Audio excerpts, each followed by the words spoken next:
Welcome to the Deep Dive. Today we're talking about something really fundamental to how you feel every day, iron, and specifically our body's amazing iron storage buddy called ferritin. We're going to really explore what it does and why it's so important for your energy levels. And we're drawing some great insights today from information found on Blood Test UK. It's got some really helpful stuff, especially, thinking about how this applies locally, maybe for folks in places like Barrow and Furness. That's right. Ferritin, in simple terms, it's a protein inside your cells that basically grabs onto iron and stores it. Think of it like your body's iron reserve tank. Most of it's found in the liver, but also spleen, bone marrow. It ensures you have iron ready for, vital jobs like making red blood cells, which carry oxygen, and just generally having energy. Okay, so let me ask you this. Maybe you listening have felt this too. Ever just felt super tired, like bone tired, even when you've had enough sleep? Or maybe weird headaches that just pop up.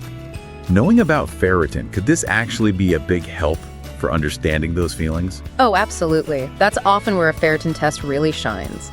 Things like feeling tired all the time, maybe looking a bit pale, those headaches you mentioned, or even really strange cravings for non-food things. That's called pica.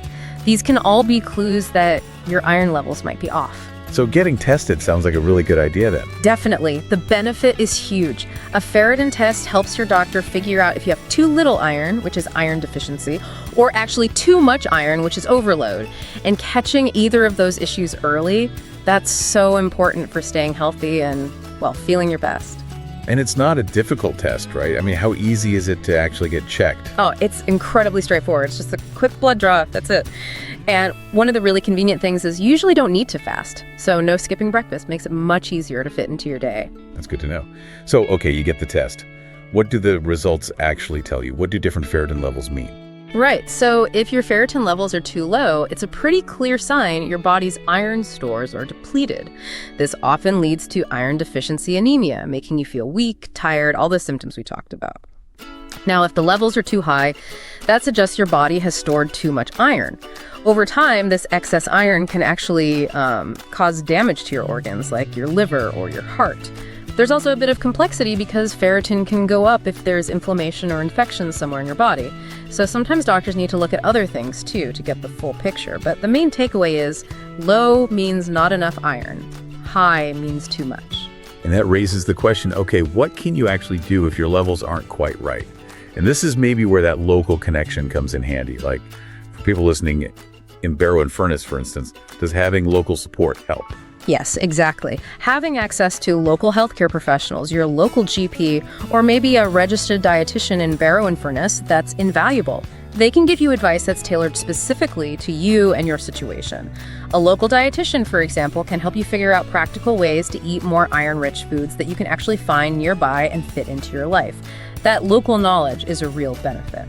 That makes sense. So what are some of those simple ways to manage iron levels, maybe starting with low levels? Well, diet is key. For low iron, you'd want to focus on iron-rich foods.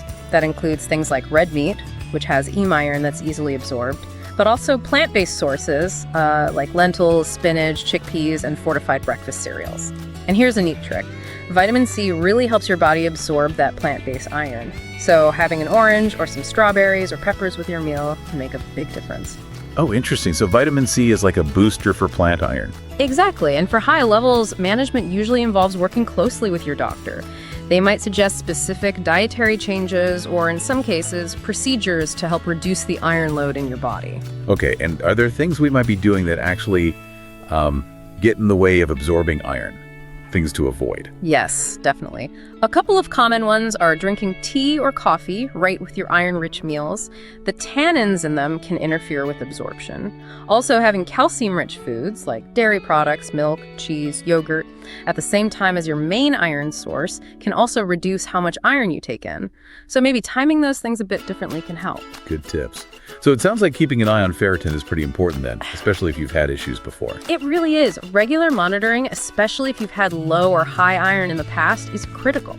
It helps you and your doctor track how things are going, see if treatments or dietary changes are working, and make adjustments if needed.